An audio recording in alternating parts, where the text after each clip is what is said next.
des bandes. Je vais vous montrer deux façons différentes de mettre vos bandes. Ici, vous avez la bande d'origine avec le scratch. Quand vous avez acheté une paire de bandes, vous avez le scratch à l'extérieur. Vous déroulez votre bande, comme ceci. Et ensuite, vous la renroulez à l'envers, c'est-à-dire que à l'heure actuelle, la bande de scratch est à l'intérieur de votre bande et ensuite vous avez ici l'attache pour insérer le pouce. Donc la première partie, c'est ici. Vous introduisez ici le pouce dans l'anneau. Ensuite, vous faites 3 tours ici avec votre bande, comme ceci. Ensuite, vous dirigez vers la main, ici les premières phalanges. Rappelez-vous, le plus important, c'est qu'il n'y ait pas de pli et en même temps, vous écartez les doigts pour éviter de vous faire un garrot. Autrement, après les bandes, vous êtes trop serré. Ici, même principe, 3 tours. 2, 3. Direction ici du poignet. 2 tours, en fonction de la taille, bien sûr, de vos bandes. Et ensuite ici vous remontez encore une seconde fois au niveau des premières phalanges, 2 tours, et ici hop, on fait une petite boucle comme ceci, voilà, avec le pouce. Rappelez-vous de penser, le plus important c'est qu'il n'y ait pas de pli, ok, le plus important, il ne faut pas qu'il y ait de pli parce qu'après avec les contacts des coups de pied et des blocages, vous risquez de vous faire mal à la main. Le pli peut vous rentrer dans les petites articulations. Ici, même chose, 2 tours au niveau du poignet. Vous fermez ici le poing. Voilà. Vous revenez ici sur les premières, ici au niveau de vos phalanges, les premières phalanges. Vous faites 2 tours. Voilà, comme ceci, vous redescendez au niveau du poignet. Hop.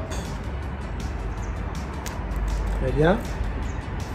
Hop, ici, même principe, une petite boucle ici au niveau du pouce,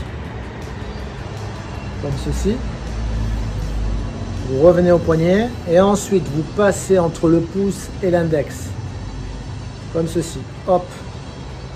Je viens de faire, voilà, hop, comme ceci.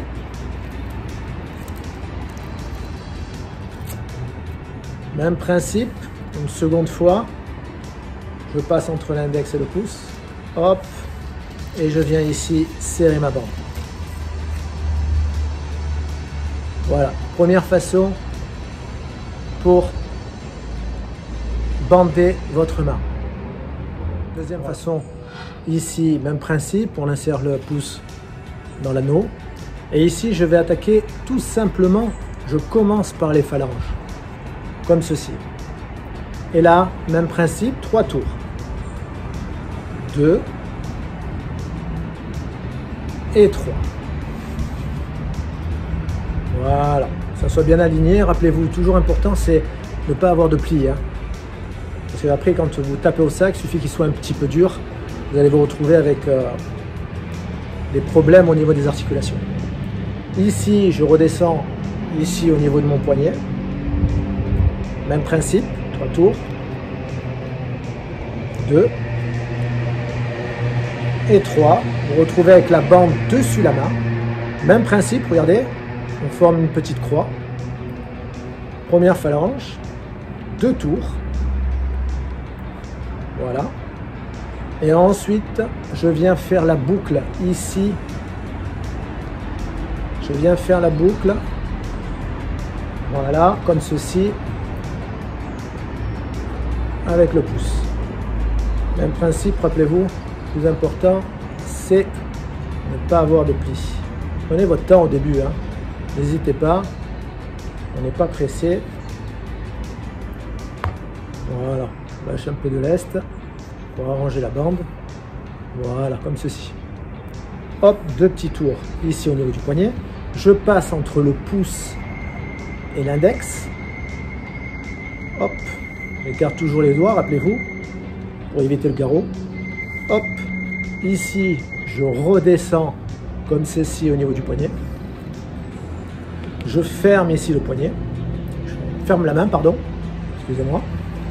Et ensuite, même principe, hop, petite boucle, ici au niveau du pouce.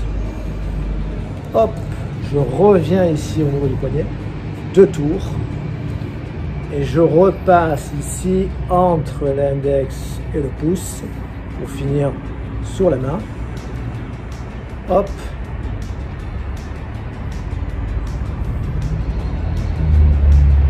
Alors toujours pareil, hein, en fonction de la taille de vos bandes, hein, parce que c'est important. Vous avez différentes tailles. Vous avez des 1,55 m pour les ados, vous avez 2,55 m et ensuite vous avez comme ceci les 3,55 m. Ok, et voilà. Voilà 2 façons de mettre vos bandes. Merci d'avoir regardé cette vidéo. N'oublie pas de liker cette vidéo si elle t'a plu. Et si tu veux un peu plus de conseils, n'hésite pas à me contacter.